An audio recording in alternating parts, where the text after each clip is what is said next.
I'm about to say, because I'm in my phone, it's still blue to you. Because my phone, I use Siri a lot, and my phone don't understand that. Call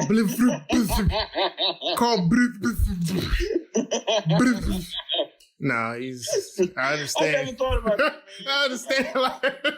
So I was like, I'm going to tell you that. Like, look, no disrespect, but I'm gonna spell your name correctly because my phone doesn't understand this.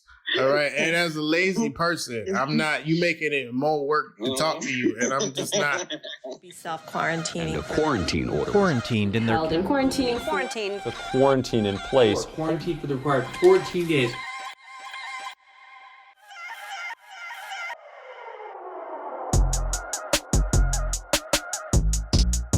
Hey, what's up, people? This is JC, your friendly neighborhood Negro, once again gracing you all with another episode of Quarantine Talks.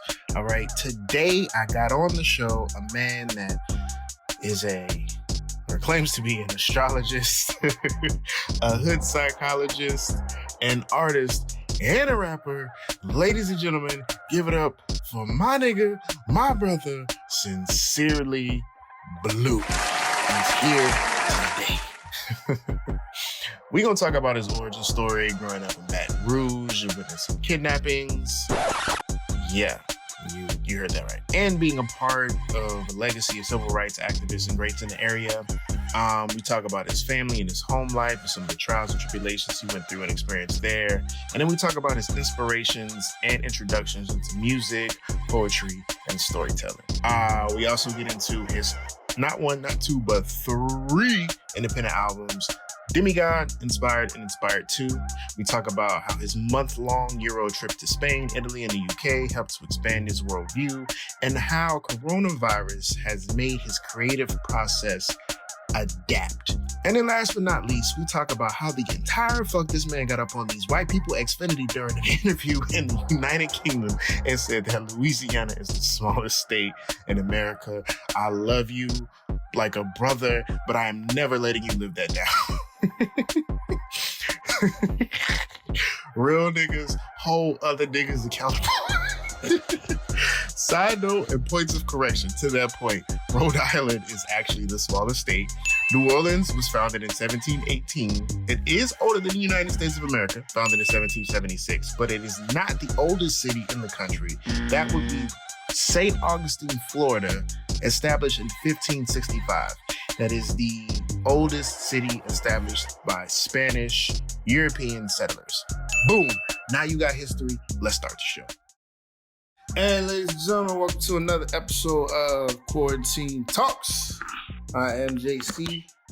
I have with me today the man who's let me pull this up because I want to get this right. Let me pull this up. I want to get this right.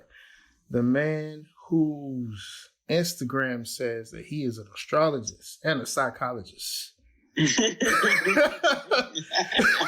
Just so you understand the type of caliber of fuckery that this podcast right today is going to be going on.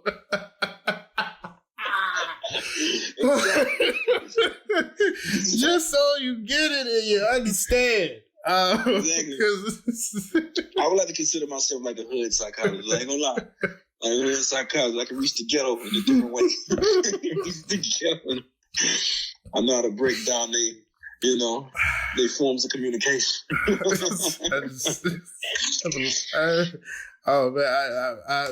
don't know this individual. This is my first time formally meeting him. I've taken a peek at his Instagram, and you are a fool. And that makes me like you. I'm a what? A fool. Oh, for sure. Yeah. You are a fool. For sure. No, that makes me like you. So go ahead, introduce yourself, man. Tell them who you are, what you do, where you from. Sincerely Blue, man, from Baton Rouge, Louisiana. I do everything from psychology to music to pimping to running numbers to acting. Yeah. I have many hats, man. Yeah, many hats. Oh, this is gonna be fun. So yeah, Blue is he's an artist, man. He's a dope artist. I always tell people, I appreciate that, man. No problem, brother. It's due. Because I don't like rappers. And anybody that knows me knows that.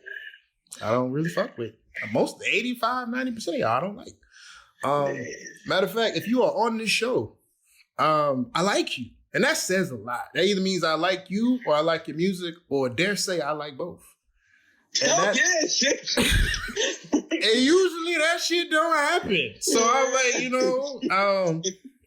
one thing me and him have in common is I met his manager, Dom, and me and Dom have had long conversations about music, and we are both music snobs. And once upon a time, I felt really bad about that. And then I was like, nah, fuck that shit. Because I've been ducking and dodging mixtapes because I live in Atlanta. I've been ducking and dodging mixtapes since I got here in 2008. So, you know what I'm saying? It's an art form. It's an art form. Because these niggas, boy, y'all niggas and the mixtapes and the raps. Throw out anything. But I get it, man. Yeah, I actually like this young man, right? I actually like Blue and his music. He's dope. He's dope. So go ahead. I watched some stuff, did a little research. I found out your real name, all that stuff. But I've been finding out, like, you started poetry at 4, and you said you was rapping since like the 7th grade. Yeah, I've been writing poetry since 4, but my first rap I ever wrote was in 7th grade, and I kind of stopped after that. Like it was a project in class that we had to just do something creative, and dudes used to beat on the desk and stuff. Yeah. So my partner, he said he was gonna beat on the desk, and another dude said he was gonna do something else. So I said, shit, I guess I'm just gonna rap. So I went home and just started writing. I mean what I wrote about. I wrote about Egyptian mythology, about King Tut.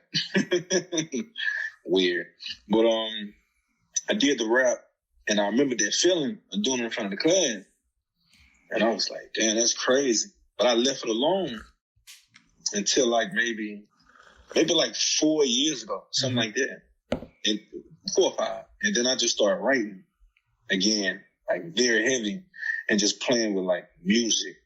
You know what I'm saying? Like music. And I got here like that, man. Wait, how old are you? I'm 30. So you left rap alone from 7th grade to 24? Yeah. Wow. Yeah, man. Baton Rouge is like I was so stuck in this mentality. Like the world, you don't think the world bigger than what it is when you're here. Fact. You know what I'm saying? So you kind of get caught up into stuff here.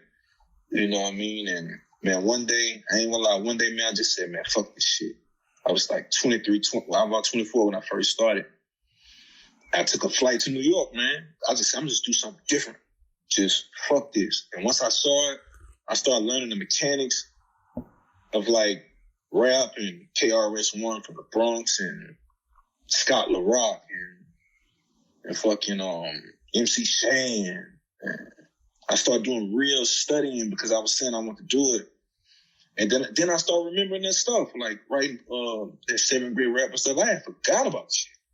I was so deep into some other shit.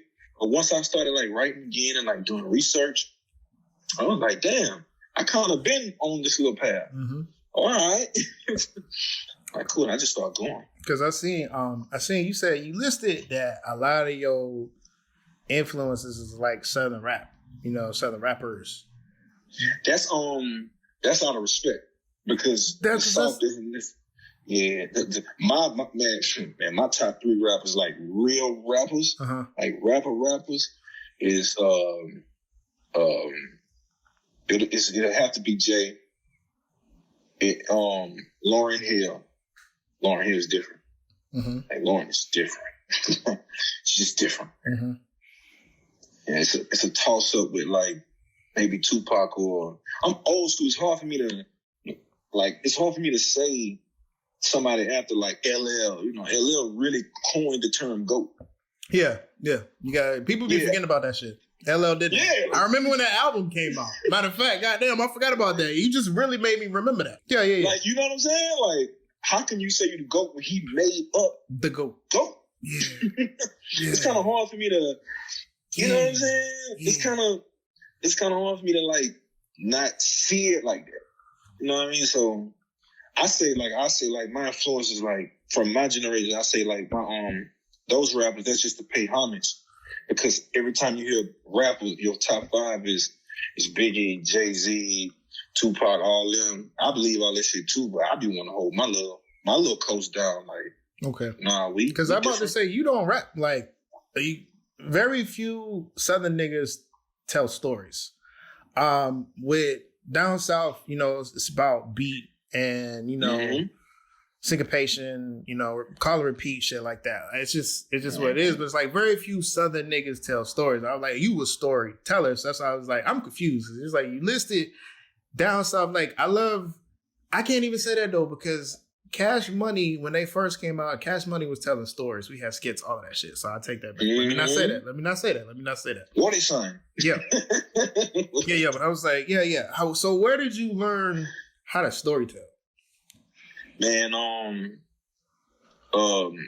had an uncle that used to listen to like a lot of Biggie Smalls, and my mother played the Temptations repeatedly in the house. Okay.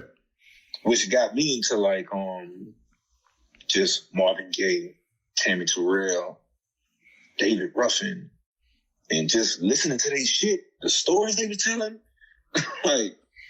like damn, like, you know what I'm saying? Then I started finding out that samples from the music I like came from then, and then they were saying shit like them samples touch your soul. That's like, then I'm like, oh, that's what they do. I want to do that. So that's how it kind of started. I just had different influences, and I like being different. I don't want to look like no artist from Louisiana. That's why I have no tattoos, and I don't rap no gangster shit. I'm gonna tell you, play by play what happened, what's going on, and just being real. That's the only way to really connect with people, by being real. So you talked about your upbringing too. Like your home life was crazy, and we ain't got to go all into that. But I do have one question. You said you witnessed a kidnapping? Like, how does that happen? Like, how does one witness a kidnapping? Like, do you understand what I'm saying? Like, what's the mechanics of that? Man, it's like, just one day, we was on the corner just chilling, right? Just doing whatever, not necessarily the corner, we was in front of the house. They had a person walking on the corner. Mm-hmm. You know what I'm saying? They had people doing it, like kidnapping people, rolling ransom for money and stuff like that. It was simple, man. Pulled up. All you hear was tires screeching. Jump out. Grab them. Leave. Okay. Like, I don't know. Like, when I hear the word kidnapping, I'm thinking like, you know, like like you seen a nigga run up in somebody's house and drag a nigga out. Like, that was where my mind went. I saw that before, but he ain't make it out. The kidnapper, the wanted to be kidnapped, he didn't make it out. I saw that too. That's just natural Baton Rouge shit. Right? Just natural Baton. That's why rappers look like they look. You know what I'm saying, man? Them niggas, man, that's what goes on. Like, look, I ain't never been to Baton Rouge. Never been to Red Stick. I have been to New Orleans. And the thing about New Orleans, Louisiana as a whole, but New Orleans niggas, y'all niggas have a different, I'm from DC. And so, Chocolate City. Yeah, no, not no more. When I was growing up, gentrification, nigga. But Chocolate City. It ain't even chocolate like that. It ain't even chocolatey no more, man. It's like a vanilla swirl or some shit. But like, y'all niggas remind me of DC niggas. And it's both a compliment and a damn at the same time, because DC niggas are very hood, treacherous motherfuckers.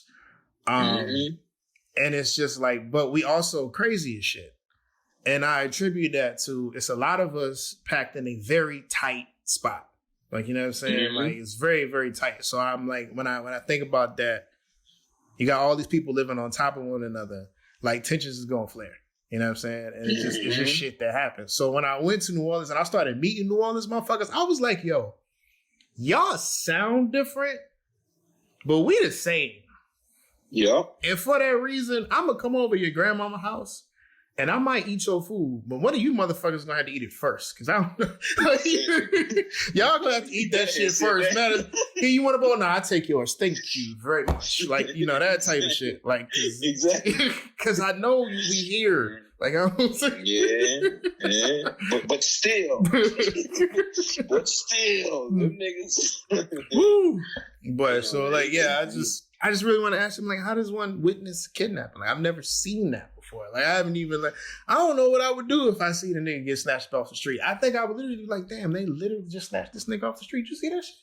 Should we call somebody? It's so normal, man. Like, bro, it's so normal. Like, it's just normal. Like, the craziest treachery shit is normal. Like, you'll hear about, like, a murder or something naturally is, maybe like, oh, for real? What happened? Like, it ain't even That's like... That's DC shit. And I'm knowing, because I read a lot on DC, like, especially like a lot of the drug dealers. I was watching interviews from Teflon Sean and Wayne Perry, people like that, just trying to get into the minds of a lot of stuff right there, because I was trying to see how the hell Wale got out of there. It just didn't make sense.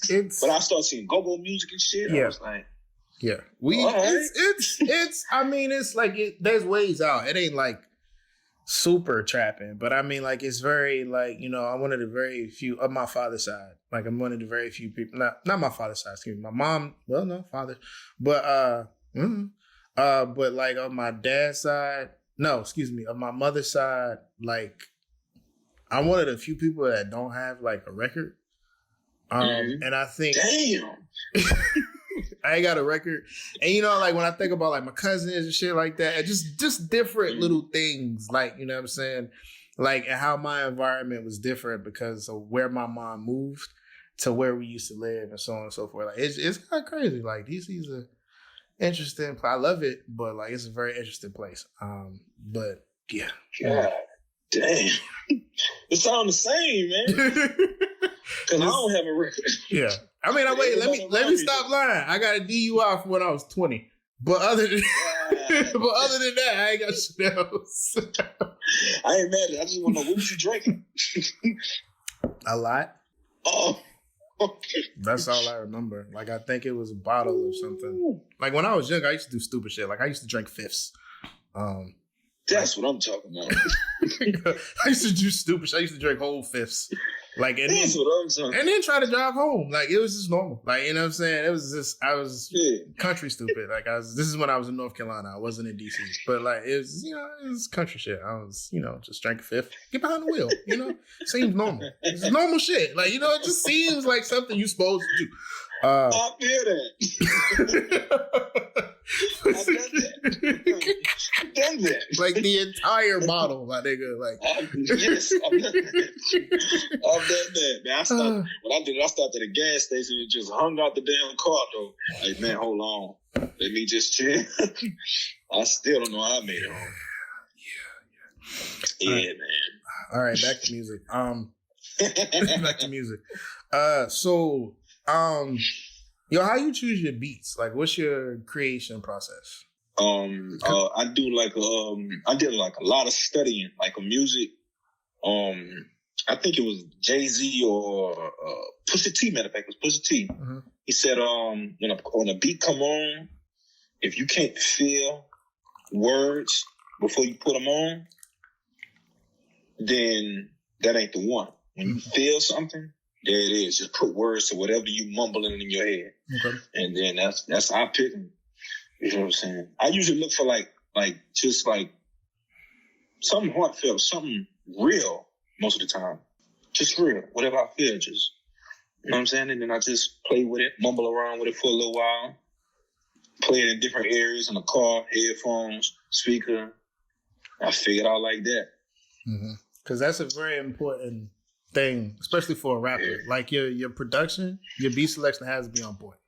You know what I'm saying? Yeah. And you gotta have a nice voice. And I really didn't pay attention to any of that until I got into music myself. I was like, oh, okay, I understand what you're saying. Like, a rapper has to make you want to hear them talk, first of all. Yeah. And then afterwards, then we got a beat selection. Okay, what are we doing here? Yeah. Like, these are all key ingredients for a rapper as an artist, because the artistry is different. Because anybody can rap, but can you do it good?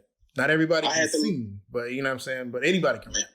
It's a skill. Yeah, I had to study that for a long time, vocal inflection. And because when you get behind the mic, you naturally hearing music loud a lot of times, and you thinking they screaming. A lot of times they not. You know what I'm saying? So I started paying attention to like inflections, like Nipsey Hussle was the number one thing. Nipsey Hussle, then Rick Ross, and then Nas. I started paying attention to they vocal inflection, like how Nas can come from the back of his throat, and you know what I mean, or like how Drake got this very deep voice, but when he rap, his pitch is higher. And it's like I started noticing what that was. Like, okay, I need to find somebody that kind of fit my vibe and play around with that. So I definitely understand. That's what I wanted. I didn't want to be like a rapper. Like I want to be like just an artist, man. Because it's like Kobe Bryant taught me something a long time ago. He was like, "Did you say you didn't want to be a rapper? You want to be an artist?" Yeah. God, I knew I liked you. I liked you. I don't consider myself a rapper because I'm a writer, number one. Because I don't just write raps. I write music. I write poetry, movies, novels, books. Like, I like that shit. This is just the smallest form. This is just a form to get me a platform to get to that other point. You know what I'm saying? I understood how much of a talent this was. But, Kobe Bryant put that in my mind a long time ago. It was like, man, why be the best shooter when you could be the best guard? And that's why I just took that approach. Like, all right, I'm going to work on my defense. I'm going to work on my jump shot. I'm going to work on my free throws. Instead of just putting all that into one thing. It just didn't make sense to me. Right. Okay. And then, like, are you signing Universal? No. Not signing Universal? No. Were you signing Universal? I had some plugs with them. Okay. I was supposed to be doing certain things, but I'm gonna let Dom figure all that out. Okay. I ain't even talked to him about it yet. Okay. But I'm gonna let him figure it out. Okay. Because that was gonna be scratch that question. Because I was gonna be I was gonna ask what's it like being signed to a label? Because I don't know. People want to know what's it like being signed to a label? Because I don't know. Hey man, you got comedic timing. Seriously, yeah, like comedic timing. I ain't bad. Like great delivery. Like great delivery, man. Thank you, appreciate it. I'm trying. For real, man. Like you know what to say, man. That shit. It's been a lot of learning and fucking up. My comedic timing is great. My tack is fucking horrible sometimes. And sometimes I just So I don't know. Anywho, I'm learning. I'm only, I'm a growing man. You know what I'm saying? But sometimes I think I struggle. You know how you struggle with. I'm kind of good on should it be said? Do I need to say it? So on, that little step. I'm pretty good with that. But if it needs to be said, my delivery is going to be pretty much to the aorta. Like, I don't know how to sugarcoat shit. A lot of times when I sugarcoat shit, it get confusing. So I just find that because I hate repeating myself, I'm just gonna say it the way the fuck it is, and then you can take it how you want. Exactly. So my tact is fucking horrible, but my timing is amazing. You know what I'm saying? It is. Oh, I'm telling you. Yo, what has quarantine fucked up for you or taught you? Quarantine taught me that there's a lot of people living in fear. Okay. More people than I thought. I'm an introvert, so this is my shit. I like this. Same. I like this shit. I was doing the same thing basically really before. You know what I'm saying? If I wasn't an artist, I wouldn't go nowhere. Okay. You know what I mean?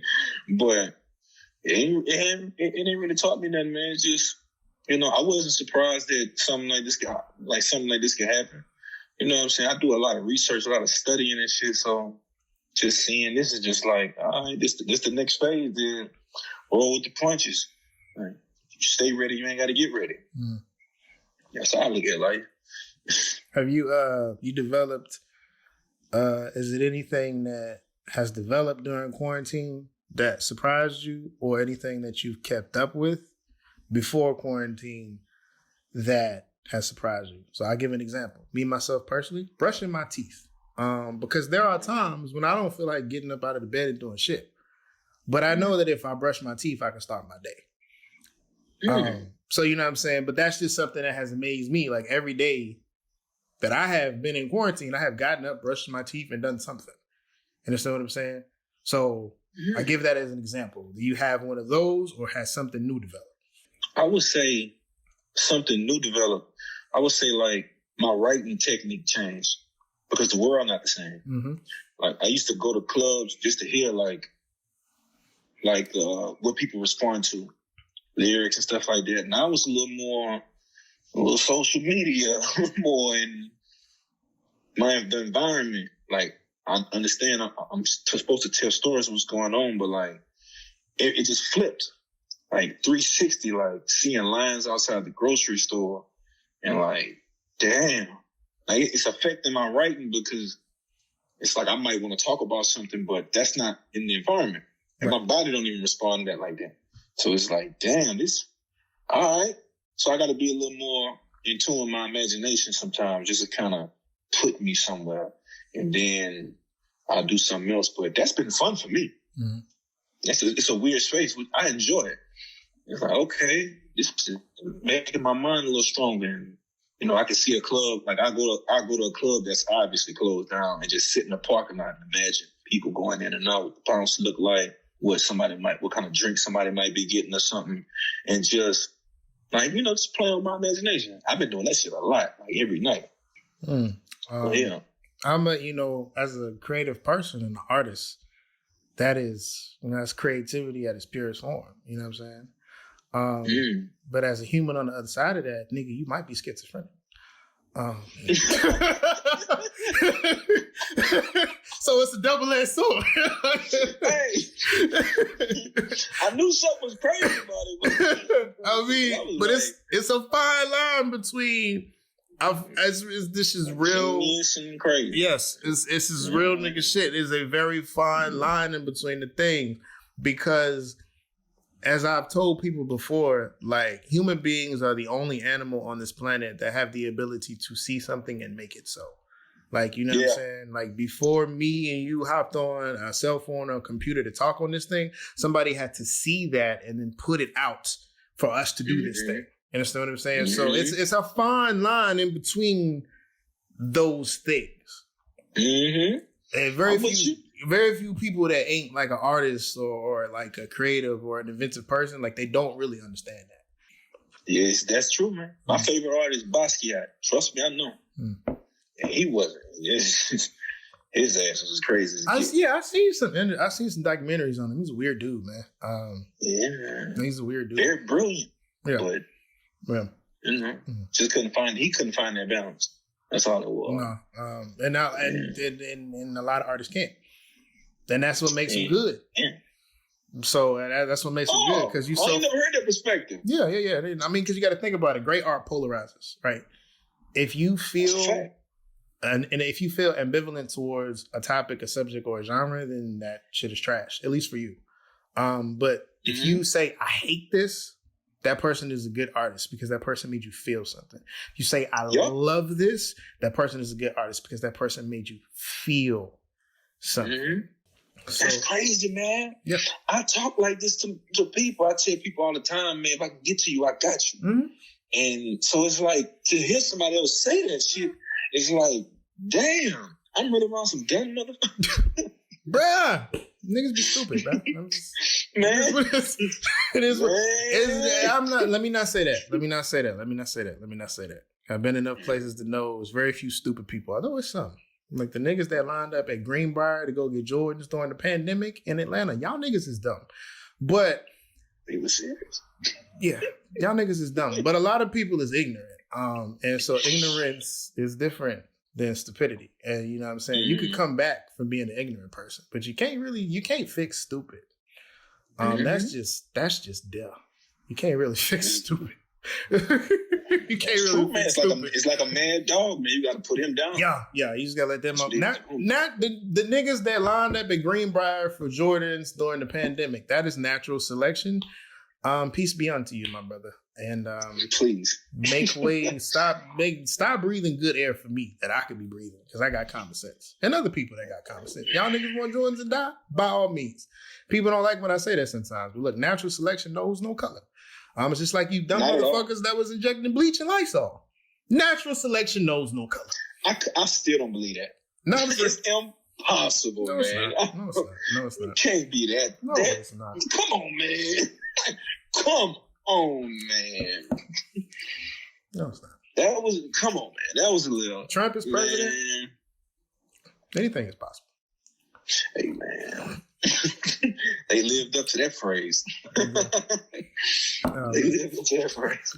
So, all right, you got Inspired 1, Inspired 2, you got Demigod. Yeah. So you got 3 projects. Yeah. Which one is your favorite? Demigod.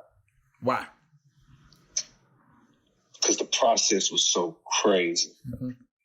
Like, it was like I made the song Answers. Okay. I wasn't supposed to start rapping until the year after I made Demigod. Like, I wasn't supposed to be putting out an album until the year after that because my logic was I don't want to come out until I feel like I'm at a certain level. Okay. I just don't want to throw no bullshit out. I actually respect the culture. Okay. You know what I mean? I took like maybe 2 or 3 or about 3.5 years to like just study and record. Study, record, study, record. Where does this shit come from? Buying vinyls, all that crazy shit, and listening to the vinyl record versions of it. But the process of Demigod was just so natural, man. And that shit felt spiritual. It's like I made this song Answers. It was a play song. It was just I did it in 5 minutes. I wrote it in 5 minutes. Recorded it in 5 minutes. Did I fit the bill? Now it's not the time for you to keep your lips sealed. I need answers. I need answers. Am I losing you? It's either false or true. And one of my little cousins texted me, was like, man, you been rapping, how's it been going, man? Send me a song. So she a girl, so I sent her that song. And after about a week, she said, when you gonna put this out? I was like, what you talking about? And she was like, this song, I've been listening to this shit like 3 times a day, every day. Like, I'm like, you like that shit? I'm like, all right. So, I made the other song, the Broken Home song, like maybe like 3 days after that. I was like, oh, I know I got something kind of with this shit. This is kind of cool. Mm-hmm. So I had them 2 songs, like, I think it came out in October. This was in June. Like, I was like, okay, I got 2 of these songs. And then I felt that pressure. Like, man, can I do like a whole tape? Can I do this? Like, can I really do this? And man, I went to sleep one night. And when I woke up in the morning, I just said, fuck it. And I just started going to work. Like that intro, that's an actual recording. I was talking to my girl while I was at work on my voice note. Mm-hmm. And then I don't even save my voice notes. Somehow that one saved. And I was fucking out somewhere just chilling. And I was like, damn, I had this. I still had this. So I clicked and listened to it. I was like, oh, this shit hard. Oh, this could be like the intro. And it started just naturally connecting itself. And then, like, I made another song. And I was like, oh, this hard. Then I make double standards. And I'm like, oh, this is very different. And I'm making all this other stuff. I'm like, oh, shit, this shit coming together. So I was like, oh, this shit can go out, like, kind of soon. Mm-hmm. And then I had this little videographer who shot the Answers video. He, we was just cool. Just friends. And he was going through a situation where, as childish as it's gonna sound, it's crazy how this shit all happened. He wanted his ex-girlfriend back, but he didn't know if she wanted him back. And I just kept telling him, man, go talk to her, or, go do this. It's like, nah, man, I see her watching my stories, but she don't like my pictures. And I'm like, well, what? So I'm serious, man. That's just how man, I'm telling you, that's just how I hate our generations. I really do. I have love. Man, me too, man. Ooh, me boy. fucking too, man. Oh, but I'm sitting there I kept telling them, man, I was trying to create scenarios to where we can go to a job and act like we just break shit. He was like, nah. So I sent them the song Answers. And just so he can heal. You know what I mean? I know it heals. So I'm like, shit. All right. The next morning he called me at 8 o'clock in the morning. He was like, man, get up, let's go shoot this. I was like, shoot what? We had never worked before. He was like, man, let's go shoot Answers. I was like, shoot it well. Man, find somewhere. I hung the phone up on him. So I called one of my friends. I was like, what the fuck? I called one of my friends, and she had a vacant building. She was like, but it's fucked up on the inside or whatever. And I was like, shit, man, fuck it. He want to go do it. Let me just try something, just trying to help him out or whatever. And got back on the phone with him, met him at the building. We came up with a little concept for the video and stuff like that. Shot it. He finished it that night, and then he kind of just put it out on his stuff. And I reposted it probably a couple of days later, and it just started going, just naturally. And then I put that out in September, and I was like, damn, oh shit, I got a single. Yeah. Oh shit. You said, oh shit, I have a single. Oh wow. Yeah. Go figure. Yeah. I'm like, all right, shit, cool. So I just went with the flow. Fuck it, come on. I want to see if I can do it. I want to see. And I just did it, man. And this shit just kind of started moving. The shit just was natural. I met Don while I was still in Louisiana. And then I moved to New York 4 days after I put that album out. And then maybe a month after that, just by coincidence, Dom was in New York and we linked up like that. And then we've been cool ever since. Mm-hmm. And shit just started happening, bro. It's crazy shit in the world. So, talking about Let Me Down.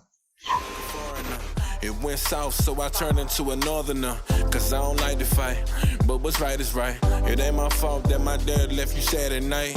Yeah, I can't forgive you, but I still love you. And I don't put no one above you, but you really let me down, mama. Mm-hmm. Has your mom heard that? Have y'all had a conversation about it? Nah, she never heard it. Okay. It stemmed from a conversation with me and her, but nah, she never heard it.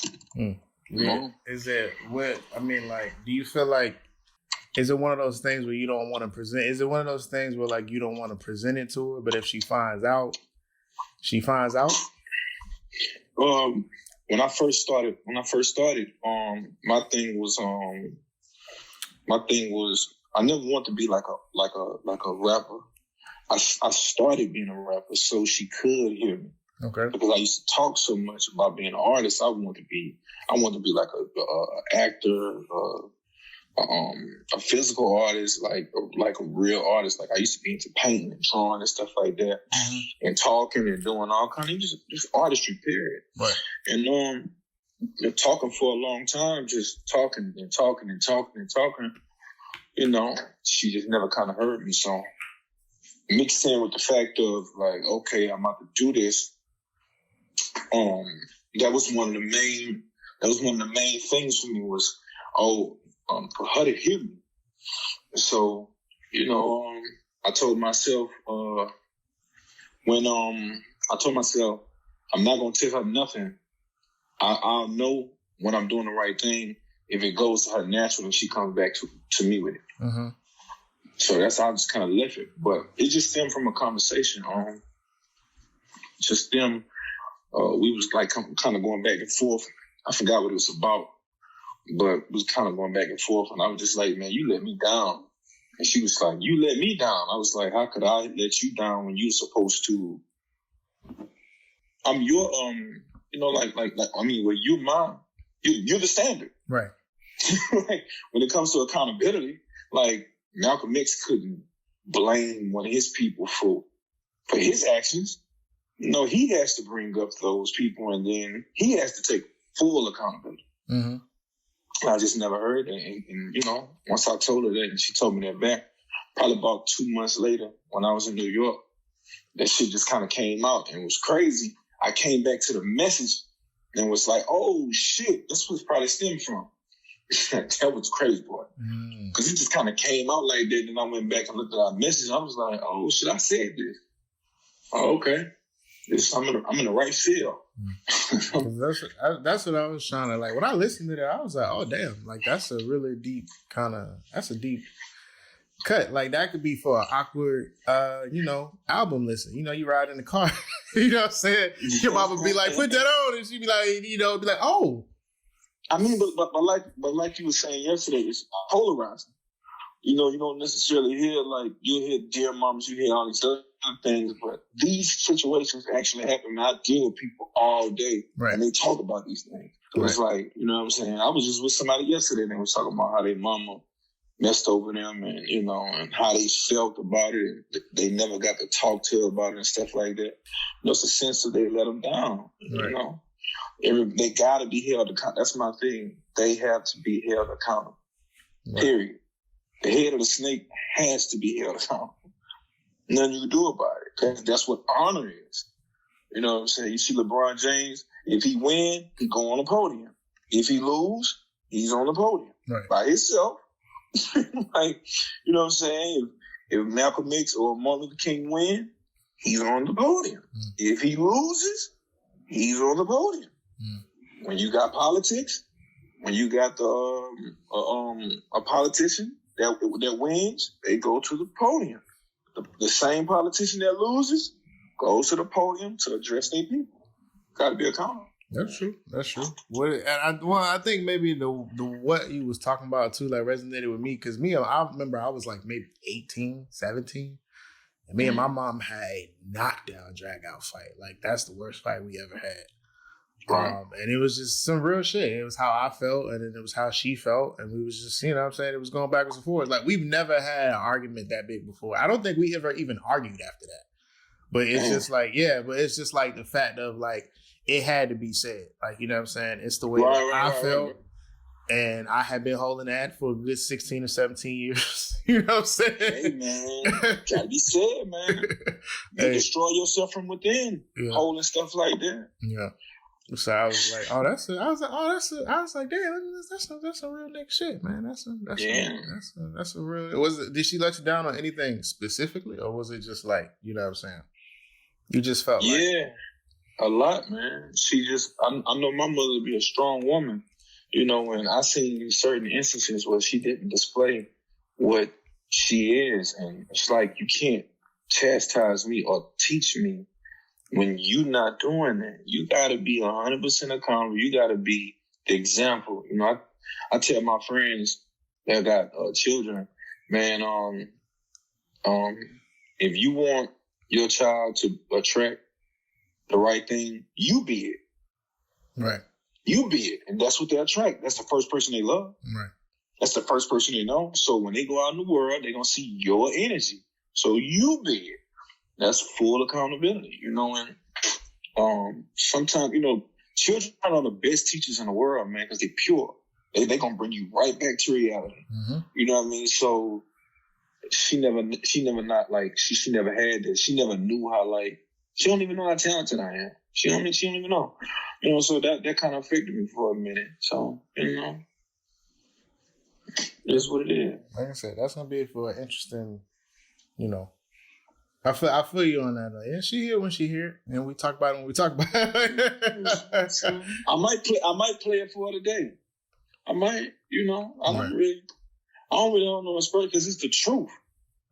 And I didn't, I structured the verses. I structured it very carefully. I made sure I put "Let Me Down" in the choruses, which is kind of like eerie, but I made sure I bigged her up through the verses.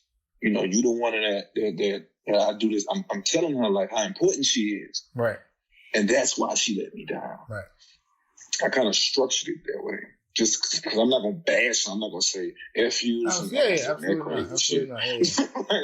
just crazy. Yeah. That was, matter of fact, that argument, I'll never forget, that argument was the first time I actually cursed at my mama. And, like, I had never done that shit before. And she looked at me. Like, I was like, what you said to me? hey, you know what I'm saying? That was the first time, but it was just real nigga shit. Like, that's really how I felt. And it wasn't no, like, you know what I'm saying? There was no mitigation in that. That shit was just like, listen, you finna get all of this right now at this moment. I don't mean to be disrespectful, but goddamn it. Fuck this shit. Like, this is what it is. Like, you know how that feel, man. I know how that feel.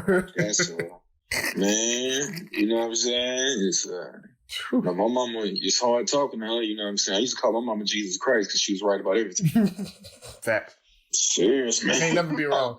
I feel like that's black parents in general, especially from a certain time period. Like, just you can't be wrong. Like, to admit wrong is to admit like you're less than a parent or some shit, like weird shit. Like, you know what I'm saying? Like, it's just one of those things where it's like maybe it's not even black parents, it's ethnic parents too. Cause you know, like I talk Spanish people same way, goddamn Asian people same way. Like, it's just us. Like we do that. You know what I'm saying? It's just very much like a, you know, if you wrong, ain't no wrong. And what I say. See, it's like, man, but just the thing, my slight was I knew her upbringing. Like, I knew who, you know, gave her principles and her morals. So, you know, her grandfather was like a 33rd degree Mason, like the nigga that worked on the Baton Rouge bus boycott. Yes, I was. Who the fuck is your granddaddy? You said that. You was like your granddad did some of civil rights. Yeah, he inspired before the Montgomery bus boycott. He did the Baton Rouge bus boycott. That was actually the first. He was kind of a part of that. A little association inspired him. I think my aunt was telling me that him and Martin Luther King used to write letters to each other and shit like that. All kinds of crazy shit. And she said when what's crazy is my aunt told me when I get back down. I'm glad we're talking about this. She said when you come back down here, I'm gonna take you to his White House. She's not gonna let you take the letters, but she'll let you read them. Oh, that's fire. Yeah. Who is your granddad? What is his name? What is your granddad's name? Euless Hayes. Euless Hayes. Yeah. Okay. Euless Hayes. Euless Hayes. Okay. Dude got sidewalks in our neighborhood, a real political figure. Like, one of my goals is to put a statue of him in our old neighborhood because he deserved it. You know what I'm saying? But I knew she came from that upbringing. And I'm like, it's more than anybody. Yeah. So you choosing to be this ignorant. Yeah. You know what I mean? So that was one of my main issues. Because I'm knowing, like, you don't know this? you brought up under this. You know what I'm saying? Yeah. Oh, you choosing not to know this. So yeah, you got a point. Yeah, that'll make you be like, nah, I know you know better. I know, nigga, I know your mama. Exactly. I know your sister. Like, I know you knows better. I know you knows better. Yeah, it'll drive you crazy, man. It'll all drive you crazy. You know, it almost drove me. Cause, you know, I'm like, that's what, like, my I guess my voice of reason come from, you know, how you were saying yesterday, you was talking about, like, ancestors, and the first person that you go to, you know, I guess who you pray to, you know, that's mine. Like, you know what I'm saying? And I figured that out, like, by myself. A lot of that stuff I figured out that he did, she never told me. We never had a conversation about him. Never. There's only one thing she ever told me about him. She said, when I seen him, he told me, this is a question I have. Next time I see you, better have an answer. She never told me nothing about him. Nothing. That picture that I put on the album cover was like I think that was the first time I ever seen a picture of. Oh, really? Wow. Okay. Yeah, man. He never told me my history. Yeah, man. Imagine that, man. That man, that important, that man, that, like, you know what I'm saying? It's like, that's a part of my history. Well, that sound like she got some issues with him.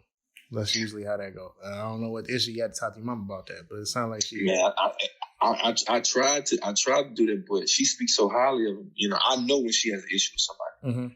Never had issue with it, man. She, you know, that's what broken home is about. You know? I remember waking up in cold sweats to fights in the house, getting no rest.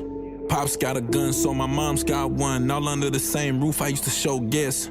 Skipped a couple meals due to the stress. Too busy feeding and all the mess. Had to go to school, fearing hearing breaking news. Living through that type of fear made me fear less. But now it's all over and I still won't smoke. 100 proof in my car. So, traumatizing for her. That was traumatizing, man. I had to sleep in the house, man. Like, that's a real story. My mama got a gun. When I told her my pops had one. My pops not built like that, right, to have a gun. And I'm like, I found a gun. I'm like, I'm young, I'll tell my mama. So my mama went and got a gun. It's a Smith & Wesson, 9mm. Came in a box. He got it from Academy. On Allen Highway. I remember this shit vividly. You know what I mean? So that's real. Like, I think that played a big role into why she didn't necessarily get into it. So I never blamed her for it, like, since shit like to where I can't never talk to her. But she never break that down to me. I have an aunt that breaks a lot of that down to me. But my mama I ain't grew up in the house seeing him or no shit like that. At all. That's crazy. That shit, damn, they put me through a depression when I found out who he was. I was like, man, you serious? You got me in here that's compared to this little spiritual figure and you ain't tell me nothing? Like, come on, man. Like, you know what I'm saying? Like, come on, man. Like, it'll put you somewhere, man. You know, she see the amount of people I affect. You know, she done heard people on the phone, them crying and me giving them wisdom, me giving them knowledge and stuff like that. You know, she see it, but she don't even get like, man, you a part of that. Then you don't even know it. Like, you know what I'm saying? When I first started, I wanted her to be my manager. You still do? No. Okay. Who better to take care of my money than my mama? Yeah, she been doing it. So yeah, that makes sense. Yeah, I get it. And she's a business owner. You know, she owned a tech service. She owned a real estate company. A teacher, retired from the state. Like, she's well versed when it comes to business. So that's 1 and 2. Who better to take care of mom? She wasn't hearing that. You know your mama popping. She paid. She popping. She still with your daddy? No. Oh, she single? Oh man, I'll tell you she's single? She's single? Let me tell you some crazy shit, bro. I'm about to tell you some of the crazy shit in the world about how trauma, like how big trauma is in the mind. My mom and my pops got divorced probably like 2008. It's 2020. Mind you, my pops got caught. He sent the divorce papers. Not my mama. My mama still didn't want to get divorced. He went and married the woman he was cheating on my mama with when back in the 90s. They had always been cool, still been cool. Now they married. He's living his best life. My mother has not dated since he's left. That's the only man she's ever been with in her entire life. Oh, wow. The only man I have ever seen in her life. Ever. I've never seen nobody else. That's just that's how I know it's affecting her. I'm like, you know when you're a son, you got like a certain level of protection over your mother. Like, right. Damn, man, mama, no, don't bring that man over here. Yeah. It got to a point where I was begging her to go date. Man, go date. Get out, man. Live your life. Like, you know what I'm saying? I used to do that shit too. Like, yeah, what? Like, I used to come in, Mama, why you ain't got no boyfriend? You know what I'm saying? Like, you need some love. I can't provide that. Yeah. But yeah, she go through that, you know, and she's stubborn. She don't listen to nobody. So, okay. And like I said, moving on to like I said, my favorite song of your discography right now is Cognac. I know you wrote that again. Yeah, cognac on my breath, I admit I'm kinda lit. I get more in my feelings every time I take a sip. I just met a stallion with a waist I'm trying to grip. I got gold on my medallion, but she checking for my dick. I told her hit my line and she said, boy, you think you slick. You must do this all the time, but I'm just not that type. Yeah, like 5 minutes. I rode on the train. Oh, yeah, that's like, so what is that? Is that based off a true story? What was that? You just put yourself in a situation. It's based on a true story, but some parts it's based on a true story mixed in with Duce, because it's like that's why I made the video like that. I didn't want to put no. Hey, look. But nigga said it's mixed on a true story, but it mixed with Duce. You know what I'm saying? It's a little embellished.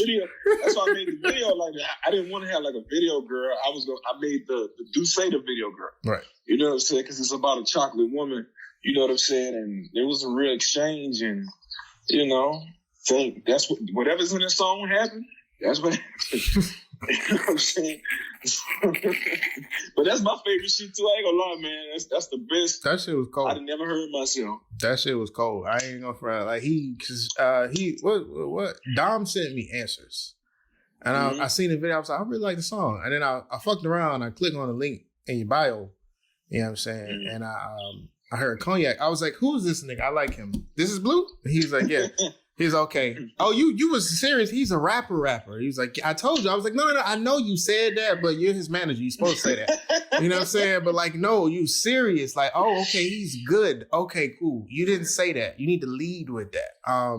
And I'm gonna tell you why. Because remember how we talked about like storytelling rap songs?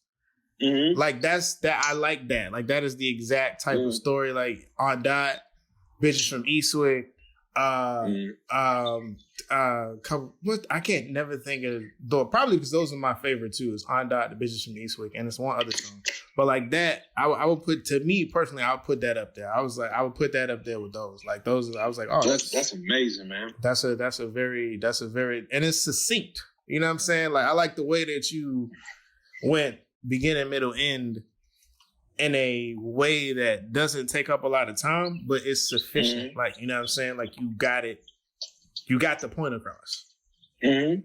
You know man, it was so crazy how it came together, man. Like it really is, you know, like I'll tell you what it's inspired from. It's gonna trip you out. It was a Nipsey Hussle clip on his Instagram page when he was talking to Lauren London. It's an actual like on the actual song, if you listen to it at the end of it, you know, you hear somebody say, you stuck. You bagged and tagged, baby. Yeah. Bagged and tagged. That's Nipsey Hussle talking to Lauren London.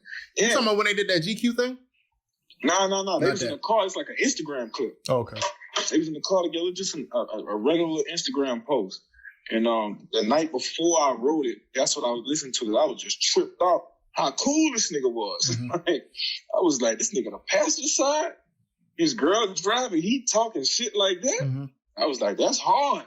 You know what I'm saying? Why wouldn't you? Shit, you nigga driving his car. Like, she's driving his car. Like, why wouldn't I? No, I'm talking all the shit. Like, I'm exactly. But you know, dudes ain't like. That's one of the elements I actually want to bring back. Like, you know, because dudes is too hard for themselves. Right. Like, they just too hard. Everybody gangster. Everybody a killer. Everybody got a body. Everybody fucking all the bitches. But like, man, I want to bring that smooth element back. Like when Biggie came out, Biggie had silk shirts on in real life with a cane. Yeah. You know what I mean? Like, you know, so I tried to channel my inner Biggie on there, and I didn't even know how good it was until after I finished. When I was on my way home, I was like, shit. All right. Yeah, Biggie. What was it? It's not me and my bitch. I think it's not the 10 Crack Commandments either. What Biggie song was it that I liked? That's one of my favorite storyteller songs. And it's kind of hard to like think. I would have to go back and listen to it only because Biggie was such a storyteller. Like all of his shit, you know what I'm saying? Like I'd have to go back and listen. So maybe I'm talking about an album. I don't even know. But like I might be talking about an album. I might be talking about an album. That's fair. But like, yeah, it's just like as far as storytelling rap goes, like, yeah, that shit is cold. I was like, I literally remember I was like, oh, this is Blue. Yeah. Okay, cool. Yeah, I like him. Yeah, he got it. He's cool. Yeah, and that's my natural vibe, man. I'm doing, bro. I was telling you yesterday about the idea of my next one. Cognac wasn't supposed to go on there. I was doing an album called Blue Notes, like, you know, like the genre. Mm-hmm. Cognac was supposed to be a part of that album. It was supposed to be an album full of songs like that, slow samples and just a vibe. I wanted to create like a real Blue Notes vibe. Like, you know what I mean? And literally, it just was a little ahead of its time. I still might play with it and put that on it. But why the fuck you spell blue with a V? Because I think because of the I don't want to say it's the ancient spelling, but before the U was invented, they used to use the V. Okay. Yeah, and I saw it on a quarter, and they had trust spelled TRVST, and I was like, "What the fuck?" Then I did like some research on it, and I was like, "Well, I like that. That seems pretty different." So I just added it to it. Okay. I'm about to say, because I'm in my phone, it's still blue with a U. Because my phone, I use Siri a lot, and my phone don't understand that. Call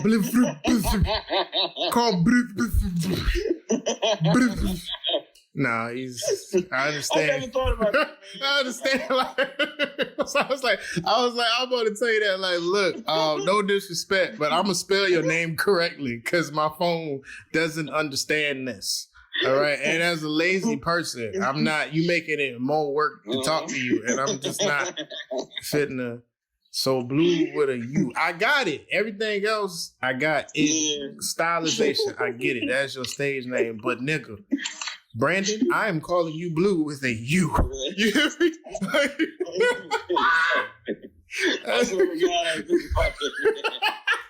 I'm calling you blue with a U, nigga. Everything else outside of publicity speaking is blue with a U. Bitch ain't gonna make a time for this shit, man. Ain't nobody got time for this shit, man. Ain't nobody got time for this shit, man. Goddamn. No. It's confusing. Y'all fancy artistic niggas want to do extra shit. You know what I'm saying? Niggas gotta do extra shit to figure out how to contact you motherfuckers.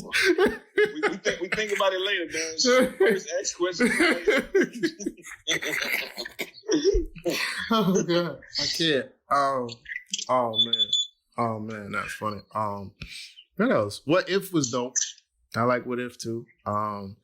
I like your double standard play. And then the specifically interesting part about that was when you talked about if a man has sex with a man, he's gay. If a woman has sex with a woman, like that stuck out to me. Yeah. Because that's the honest to God truth. Yeah. I was thinking about that the other day. I was like, so if you have two guys and a girl, and the guys interact inside of a scene, it's considered bisexual. But if you have two girls and a guy, it's just considered regular. And I was like, that is the weird. I never thought about that shit. That was just the weirdest shit ever. You know what I'm saying? And as like a queer person myself, I get that, and it don't really trip me out too much about that. But I was like, that's interesting to hear you say that. It's you, and it's been like a couple, maybe like 3 other like rappers that have said that. So I pay attention to that. And what else? I think men and women focus too much on being men and women and not being human. Right. Like we all humans, man. When you say you all these things, you attach a lot of things to it. You gotta unravel that. You know, you gotta see. You gotta, like when natural light hit a damn prism, it break down the Roy G. Big, start seeing shit. Get back. What's that natural light before it get to that point? With that source of yourself. You know what I mean? It's like, come on, man, you wouldn't judge a child. So that's still somebody's child. Like, regardless of how you feel about society, that's still somebody's child. It's like, no matter how old, like, I could be 50 years old, I could be an old man. I'm still my mother's child. Yep. Period. Nothing else. You know what I mean? So that's how I think, man. I accept everybody. I really despise judging. I despise judgment. I despise it because it's like, man, for what? Like, what are you going to get out of that? Yeah, man, it's fact. It's fact. I'm like, I don't judge nobody for nothing. I'm like, I ain't got no reason. Like, I don't have it's as long as you ain't like overtly harming another human, and I don't have shit to say about what you're doing. You know what I'm saying? Or if you are harming a human and they're into that, well then God, you know what? Y'all have fun with y'all saying, man. You know what I'm saying? That's not my bag. That's not what I'm into. But y'all consenting adults, you're not out here fucking on kids and animals. But you do whatever you would like to do. Do your thing. Just leave me the fuck out of it. Yeah, leave me the fuck out of it. Is you?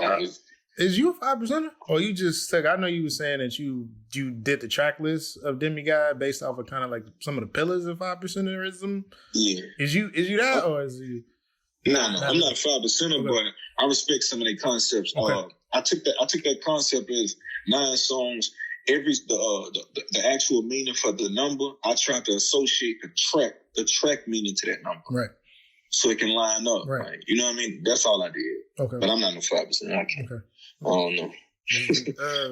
And then because you did that, and then I was like, wait, and then I seen like a picture, and you had all like some Santera beads, and I was like, wait, is this nigga Santera? Like, no. I was like, No, well, I mean, man. like the protection. I mean, if anybody listening and don't know, like, beads are akin to some West African religions, and those beads are given for protection, so on and so forth.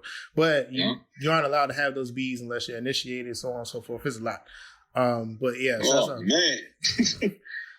So Damn, for real? Huh? Like initiated, like. Well, it just okay. So let me say, backtrack. So an initiation can be a reading.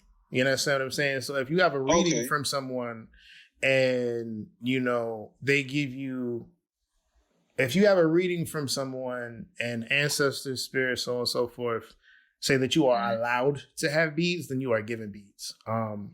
But but if the ancestors say like, yo, we need a sacrifice because either you did something or somebody in your family did something, or you got some fucked up blood on your lineage and you need to clean it. That's some deep ass shit, yeah, dog. it gets deep. It gets deep. So that's my why African mother gave them to me. This was crazy. She just never explained that. You said who? My African mom. Oh, okay, yeah. She like my girl is African. Okay. So her mom gave them to me. It's like crazy. I'm like, why the hell she didn't explain that shit to me? You don't really need to know. You just do as you're told. Wear the shits. You know what I'm saying? Like, just eat the fufu. Yeah, exactly. You know what I'm saying? She gave it to you for a reason. Just do as you're told. Wear the goddamn bees. You don't need to ask no questions. Just wear the damn bees. That's crazy, man. I was just picking the motherfuckers up right when you called. Yeah. Literally. Just put them motherfuckers. She gave them to you. She gave them to you for a reason. Just do as you're told. Goddamn. That's crazy. Yeah, just do as you're told. Just do as you're told. You can ask her one day. I don't know. She might not be a priestess though. You can ask her who your head is. And okay, you know nothing about this. So quick, how do I explain? So your head is, sometimes you can have more than one, but a head is essentially the guardian spirit over your person. You understand what I'm saying? Or whoever the guardian spirit or the guardian god is over your person.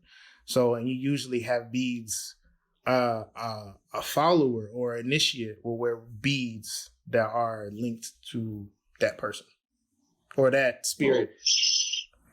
So you know what I'm saying? Seeing as you're not an initiate, she just gave you beads for protection. And just for whatever reason, she decided that she wanted to give you those. That's why I said, and that's crazy, man. Put the motherfuckers on. I felt that shit, man. I swear to God, man. I woke up today, man. I took them out the bag and was like, I'm gonna wear them, for that. Yeah, that's what I'm saying. Like, this is some. All right. So for whatever reason, like I said, just do what you're told. Wear the motherfuckers. She gave them to you. Put the motherfuckers on. Don't take them off. Put the motherfuckers on. Anywho, circling back around, what do you feel like separates you from other artists? I'm more honest. I hear bullshit everywhere, man. I know you're not doing this. It's impossible. You dehumanizing yourself. Damn well you don't feel like that. You hear the word bitch all day, hoe all day. You hear nothing about these people. You don't know nothing about them. They just nonsense, man. It's just distasteful. But I think, man, I just think my authenticity, man. Like I really try to create a different sound. Like one of my goals in music is to create a genre. I want to create a whole fucking genre. I'm from the jazz state, man. I'm from the blues capital. Mm-hmm. Like, it's nothing like blues in the world. Mm-hmm. You know what I mean? And I like the fact that our airport is named after Louis Armstrong. Like, I love that. You know what I mean? Like, damn, that's inspiring. Like, instead of making an album, I think like that. I like what Bryson Tiller made with Trap Soul. That's a genre. Like, I want to make some shit like that. Mm-hmm. So that's shit I be on, man. Just thinking bigger. Me and bigger. my homeboy actually just talked about that because he was talking about how me and him was talking. He was on the show, and because you're like the second rapper. Like I said, I don't like rappers. He was like, me and him was talking. He was like, "Yo, we have adult contemporary rap," and I said, "Huh?" And he was like, "No, think about it." He was like, the old Jay-Z, Nas.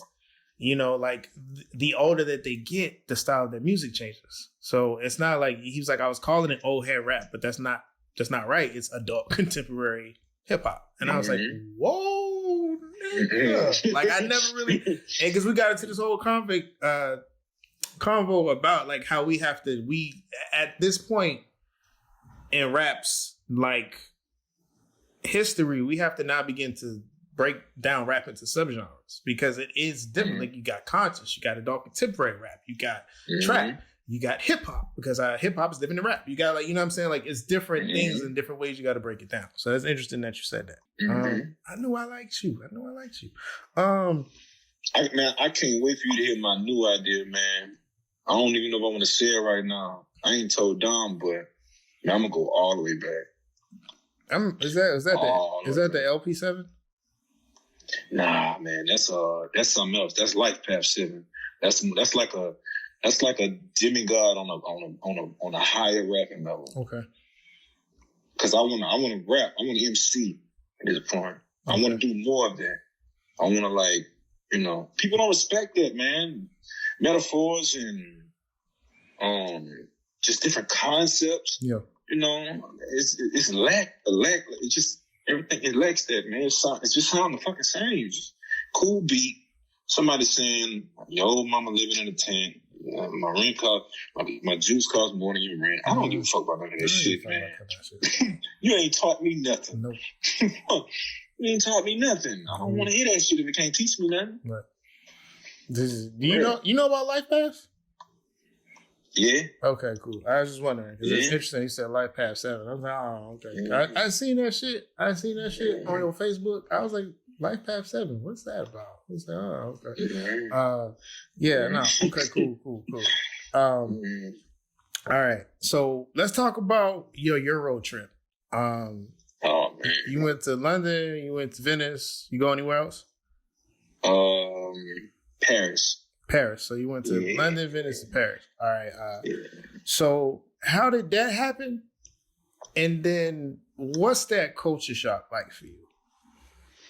It happened because like my people stay across overseas, and one of my friends here, man, they just like, man, let's go overseas, man. Let's go see something. You need to go see something different.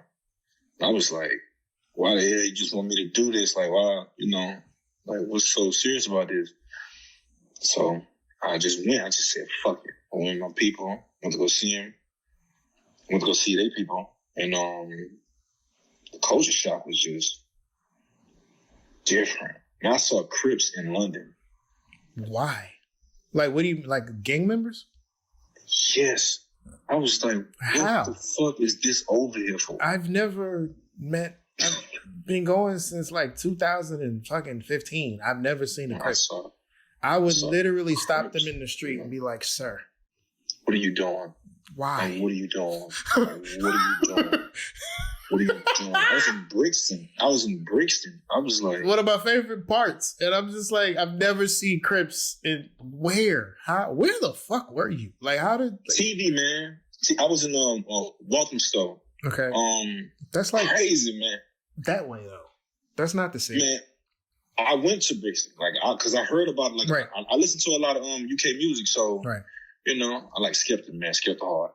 But so I want to see the parts that they was talking about. Like when I hear people rap, like when I heard Jay-Z talk about Marcy, the first thing I did when I went to New York, man, I went to Marcy. I want to see. Right. I want to feel those stories. I want to see. I want to look at certain corners and imagine you on that corner hanging and chilling. So what was crazy when I was in Walthamstow, my people got a cousin. His favorite rapper was NBA Youngboy. And I was just like, he don't know no how the fuck? Man, you should have saw. Look, I'm from Baton Rouge. I'm from where he from.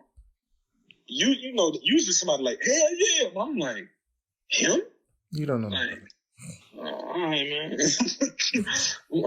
I fuck with him, but you know, he from the town. But the only thing I learned when I was really overseas was I never appreciated home enough. Okay. That's what I learned. I never appreciated home enough.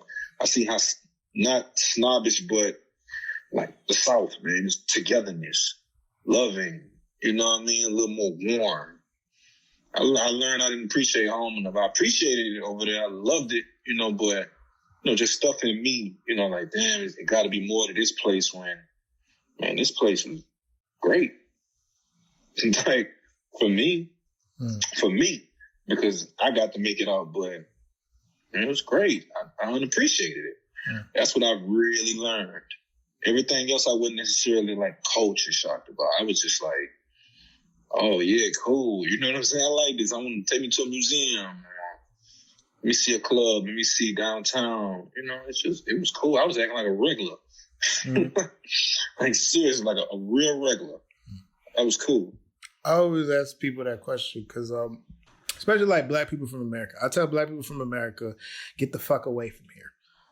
For a little while. You come back, but just get the fuck away from here. Because like, especially being in Europe, the second country I ever went to was Amsterdam. And then after that, I went to Paris. And so like, you know what I'm saying? I got a chance to experience what it's like to be American and black.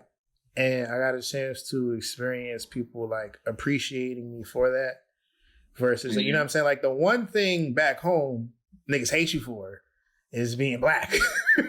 Like when you go over there, it's like, oh, wait, you're black, but you're American? Okay, come. You know, you get to do certain things. You go certain places. You get to get away with shit that you would normally get. Like, you know what I'm saying? It's the first time I ever experienced like appreciation for just, you know, being myself. And you know what I'm saying? Because when you at home, you don't get that shit. Like when you're home, when we here, we don't get that experience. So that's man, what's crazy. I got a song on LP7 that's called Niggas for just that reason. Niggas. Like, just, you know, like the phrase when just you'll see somebody doing it, it's like, niggas. Like, it's really based around that. Like, it's polarizing. Like, it's really gonna make us look at each other like, we know we the ones fucked up. Like, we fucked it. We loved other places for real and get treated way different. We just ain't exposed to it. You know what I'm saying? We really exposed to it. Like, I found a motherfucking, an Egyptian, I forgot the name of the thing, man. They got a pyramid in London. I seen that. I saw that picture. I didn't see it personally. I was going to ask you where that was. I've never seen that. Like when you was beside that Sphinx or whatever, I was like, where the fuck is that? I was like, that's in London. I was like, where the hell is that? I've never seen that before. Man, crazy. Man, I found a videographer because I wanted to create some content out there. He told me to meet him somewhere. We just started walking. And man, I swear to God, man, I just looked up and was like, man, this shit over here, seriously? Like, I couldn't believe it. Like, I was like, I could not believe it. Like, I was like in awe. Like, you gotta remember though, Europe is gonna have the most African culture because they went in and took everything. So, like, you know what I'm saying? Like, and somebody put it that way to me. It was like, of course Europe is gonna have all this shit. They took the shit from Africa. And I'm like, yo. That's what I knew how ignorant I was. I was like, oh, okay. All right. Oh, this shit really opened in my mind. All right, cool. I'm with this. So I was like, I'm getting on this motherfucker. How long was you over there? I was over there for a month. Oh, wow. Okay. So you got some time over there. Okay, cool. Yeah, cool. I got some time. That's what I want. I want to see. If I'm going to do something, I'm going to do it. We're going to do it. Let's do it. Let's see what it is. Like, you know what I'm saying? Let's see what it is. I'm not going to make I don't want to make nothing mediocre. And I don't want to do nothing mediocre. If I'm going to do it, it got to be to the highest level. It got to compete with something. And these people living, man. Jay-Z is living. Like, And 444 is different. Like, you know what I mean? Yeah. Like, how can you not want to be better than that? Yeah. Facts. You know what I'm saying? That's how I feel. How did you get into grime? Because like niggas, like I'm putting it to you like I don't like grime. And that's just me. I can't really connect with the art form that much. It's not to say that I like some grime. I like Skepta. I like Stormzy. But I like Stormzy too. Stormzy's latest album was the first album I've been able to listen to track through. Usually, like when I listen, like, you know what I'm saying, I like Stormzy and Skepta on other people like as a feature. You understand what I'm saying? But like as a whole album of that, I really can't do it. Like it don't connect with me like that. But like, how'd you get into grime? Yeah, I ain't gonna lie, man. I just I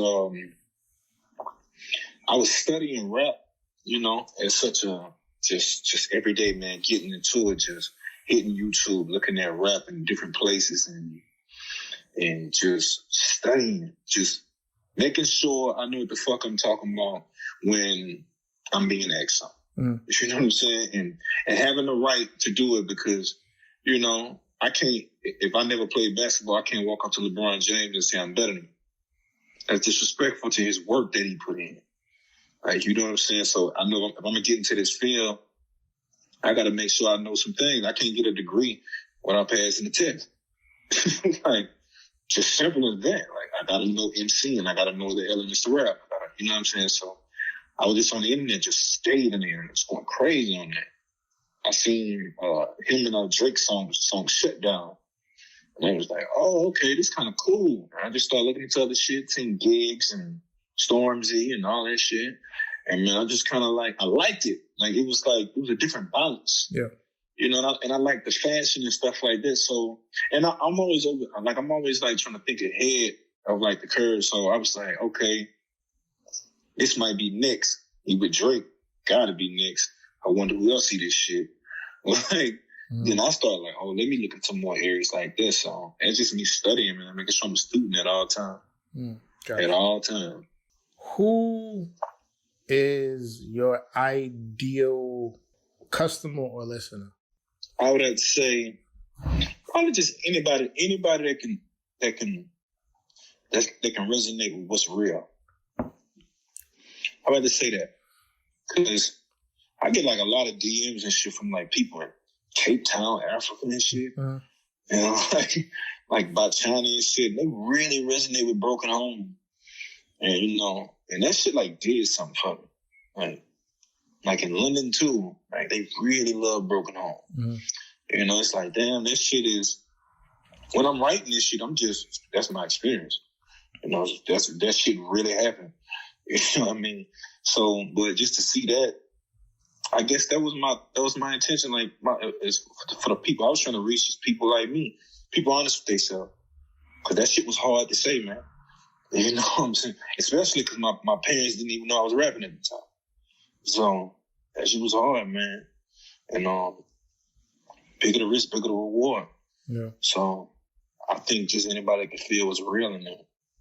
So they had people that parents was together still. Like, man, I feel, bro. I'm like, damn, how the fuck you feel that? But, you know, people can feel that shit. Like, you know what I'm saying? You feel real music. Yeah, you feel real music. That shit, it translates. It translates. I always say music is a universal language. And Black people, Africans, have been speaking that language since the beginning of time. So, you know what I'm saying? I feel like we have a special connection to it, which is why we dominated it in such a way. But yeah, like that shit, real music translates. The shit just goes. Like it doesn't. What's that quote that all the little thought bitches say? No offense to women. What's understood doesn't need to be explained. You know, no offense to women. All offense to thought bitches, but like no offense to women. But like but it's true though. Like what's understood doesn't need to be explained. I'm talking about the facts. That's sick, yo. My bad. No offense, ladies. I love y'all.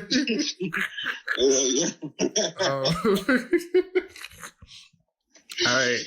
We gotta do the obligatory, since you are a rapper, top 5 dead or alive, National Soft 1 LP. Yeah, who you top 5, man? Top 5. Oh shit. Not in any order? Not in any order. Not in any order, living or dead. Andre 3000. Okay. LL Cool J. Okay.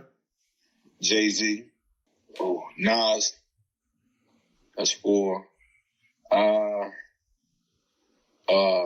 Cool G rap. Okay.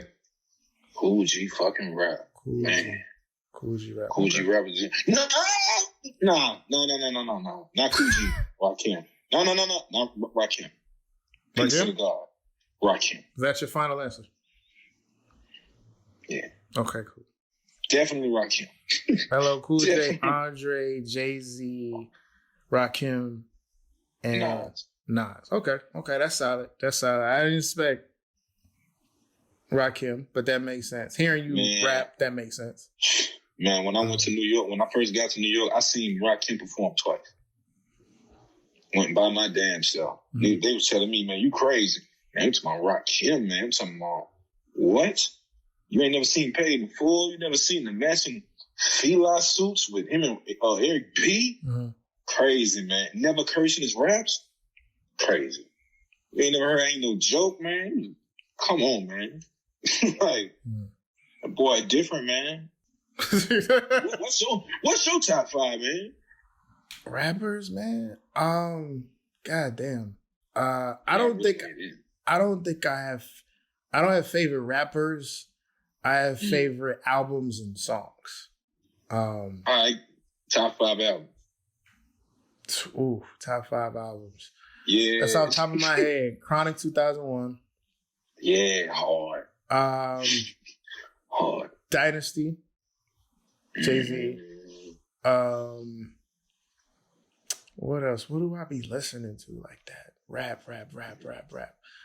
It's kind of, and then it takes like this weird turn into like crunk music. So like, but crunk music, but not crunk music. So like, what is one of the albums I can listen to? Ludacris, man, and Little Kim, the one where she was in the Notorious Kim, where she was in the Pink. Yeah, Notorious. You Kim. like that one? Yeah, that was a good one. Because one of my favorite songs on that is Aunt Dot. And then fifth album, I don't even know. For a fifth album, I can give a song, which is The Bitches from Eastwick by the Locks. So LOX. Yeah. So The Bitches from Eastwick by the Lot. So it's like, because when I think about the rap songs that I like, and I just think about the things that I've listened to over and over again, The Bitches from Eastwick, Aunt Dot, The Chronic 2001, literally on rotation. I love that fucking album. Even though I listen back to it today. Yeah. Even though I listen back, I'm like, God damn, this shit is disrespectful to everyone. It's just that good. It's just too good, man. Yeah, and then like I said, it's a bunch of shit that's just like mixed and intermingled and intermatched. But and then because I like storytelling. Like as a storyteller myself, like I appreciate storytelling. And so like when I think about early on in rap, the first rap songs that I ever heard that resonated to me were stories. So on that, The Bitches from Eastwick, Soon You'll Understand. The Chronic 2001 was a whole ass album of a story. You know what I'm saying? Like, so it's just like, I you know what I'm saying? And I storytell very well. Like people hate to watch things with me sometimes because I'll accidentally blurt out something in the story that I know is going to happen because I can read what's happening. You understand what I'm saying? So I read story. So I'm able to understand, okay, this is going to happen, this is going to happen, and this is going to happen. You know what I'm saying? You got the rhythm down packed. That's crazy. Yeah, it's not hard. Like, you know what I'm saying? But I understand story. Like that's something that I care about. So for me, I can watch 2 or 3 episodes of a show and I can understand where the writer and the director went with it in my brain, and I understand the language that's being spoken. So you understand that you kind of get it a little differently. Yeah. So I was about to ask you a question about that too. Does that change like the way you feel about it? Like it's like how you can enjoy it? That happened with music when I first started learning how to make it. And then I had to learn how to take off the producer hat and put on the listener hat, and how to interchange. You know what I'm saying? And how to go backwards and forwards with it. So it doesn't necessarily ruin it for me now. As long as, like, if I watch a movie per se, and I watch the movie, and even though I know what's going to happen in the movie, if the story is told in a way that still, like, catches me, I don't care if I know what's happening. As long as I am, you know, actively engaged. I don't give a fuck if I know what's happening, but how are you going to get me here? Because I might know what's going to happen, but I don't know the route that you're going to take. You understand? Yeah, that's how I feel. That's how I feel. The map is not the terrain. The map is a guide, but it's not the terrain. So what you see on Google Maps might not be the same, because it might be construction, it might be potholes, we might got corona, you know what I'm saying? Like, but the map is not the terrain. The map is not the terrain. The map is simply a guide. So you understand? If you can do that with me, this is why I like British shows and movies and television a lot, because British people have storytelling down to an art. And it's different. It's different. It's different. It's different. It's different. It's so different. I just be like, wow. Like, this is the stories that I want to tell and the way that I want to make it. But I just want to do it with black people. And it's what I'm saying. And that's it. Like, that's really it. Like, when I watch Killing Eve, I just want to do Killing Eve, but with black people. That's all. That's all. Like, you know what I'm saying? I don't know if you've ever seen Killing Eve, but like, I was like, yo, I would make a story like this. I used to write. I remember like being 10, 11, and 12 and like writing storylines and writing full-fledged characters or backstories. And like, you know, I just remember doing these things. We used to do it in class for fun. We would write different stories. We would have story contests and battles, you know, just between us as peers. And I just remember doing all that shit. I won writing contests and shit and all that stuff. So, you know what I'm saying? Like, I enjoy story. So it's like, if you can do that, then we here. Like, you got me. I enjoy it. You know what I'm saying? So, well, I was wondering about that myself. I was watching like Michael Jordan documentary. Haven't watched it. And I was asking myself, like, I watched it to be like, I know what's going to happen in the end, or are they going to intrigue me in the middle of this? Right. Like, we all know he won the championship this year, so when they talking about this, I want to know if I'm going to still, like, pay attention to this. Right. So that's why I asked it, because I was like, they kind of kept me engaged a little bit, how they kind of, you know, how they formatted it a little bit. It was nice, because, man, after this little album that I just finished, man, I'm doing movie shit. Like, I want to do movie shit. Like, I want to do a short film, not music videos. Like, I want to do something different. Like, make this shit a little more bigger. Turn it up a little bit. So I've been watching a lot of movies and a lot of, you know, documentaries and things of that nature. You know what I'm saying? Because I got to study. I got to do my job. I got to be, if I can present it to somebody, I got to at least have a conversation. Know how to have the conversation. Right. You know what I'm saying? I ain't gonna come in just with an idea and be ignorant. That's just that's what I'm saying. You know what I mean? I might got an idea I can pull you in on. I have to see about that though, because all of that shit is on pause since Corona. But like, no. But circle back around. What's next for you? I got this album. It's done. I don't know the name of it yet. I don't know that. That's real nigga shit. Like, it happens. I don't know the name of it yet, man. I'm waiting on Don. He was like, man, we gonna ride around to it and we gonna fly. So I put that on pause, but I'm doing that. And I just came back to Louisiana to kind of tap into another bag and just kind of get into working with this energy, this little vibration, and remembering I'm home, being around some of my family and capturing those feelings and going to the old studio I went to. Like, I'm actually in the room that I wrote Demigod in. Okay. And so, you know what I'm saying? Okay. I've been kind of like tapping back into that field to see where am I emotionally, and what can I remember, and how strong is my mind now that I've been in another environment, and I'm just like working, like physically, spiritually, and mentally, like just really working on myself for the next project, the next phase. This is already done, so I mean, it's time to get to the next one. Okay. And the last thing is, as much as I like you and respect you, I got to flame your ass for a second. How the fuck you get on the interwebs and say that Louisiana is the smallest state in America? Nigga, did you forget about Rhode Island? I forgot about that. Damn, I did. You did, bro. You got on the interwebs, my nigga. And the British nigga looked at you like, wait, that's his country, so maybe I shouldn't. So let me tell you some crazy shit. I'm about to call my mom about that because she the one told me that. And she a teacher. She sure told me that shit. I think what she might have said to you is Louisiana is the oldest state in America. Louisiana was Louisiana before America was America. See, I didn't even know that. Yeah, no. This might have been what she was saying. Yeah. I might have been off the brandy a little bit. Okay. Don't okay, judge because I said but Rhode Island.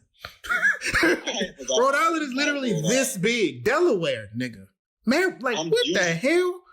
I'm usually on top of all that shit. That's crazy. I was like, you got on the interwebs and said that shit. Hey man, let's fuck up. You say he really got on it. I actually rewound it a couple times. I wanted to make sure that I didn't hear something because was this motherfucker? Man, I literally said, mad at all the people that hit me up about this shit and ain't tell me this shit. I'm about to get on their ass. It took somebody out there for the first time to tell me that. I'm gonna have a conversation with everybody. I took a very deep breath and I said, wait, okay, now I'm not gonna judge him by this. I'm not, because I heard cognac and I like cognac. I'm not gonna judge him. I'm not gonna judge him. But I am gonna talk shit. Because this nigga said Louisiana is the smallest state. And these white people, United States of America. That's what this nigga said to me. You have no idea how many people I'm going to call and tell them about what the fuck just happened. Say he said this shit. He said this shit.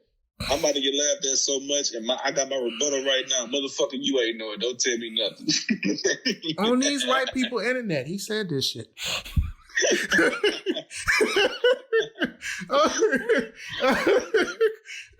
why I'm with you now, man. You gotta inform me, man. I like having conversations like this. It's usually me talking to my damn self. I said on these white.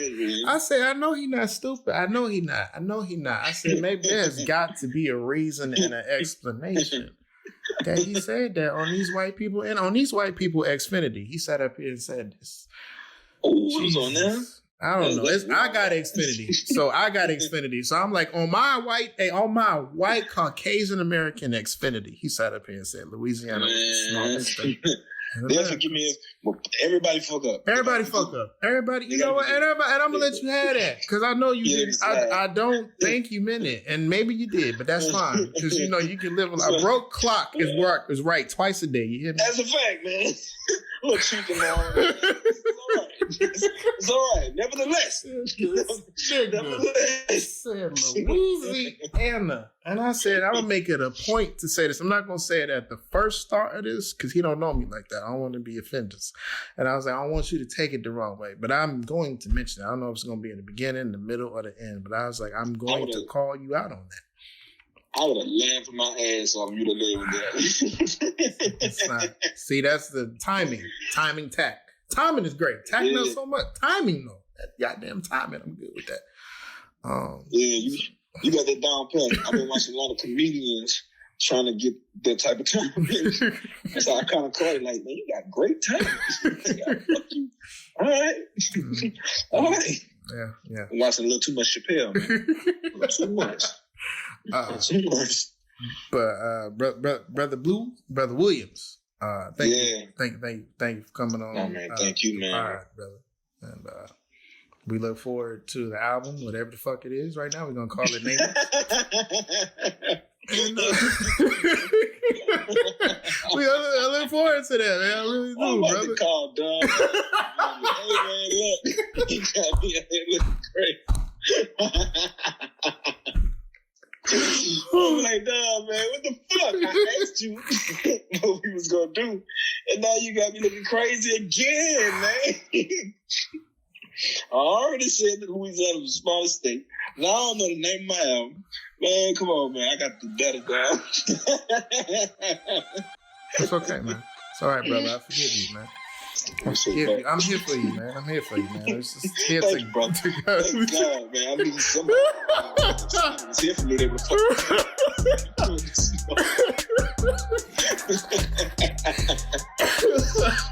If somebody was here for me, they would have told me that.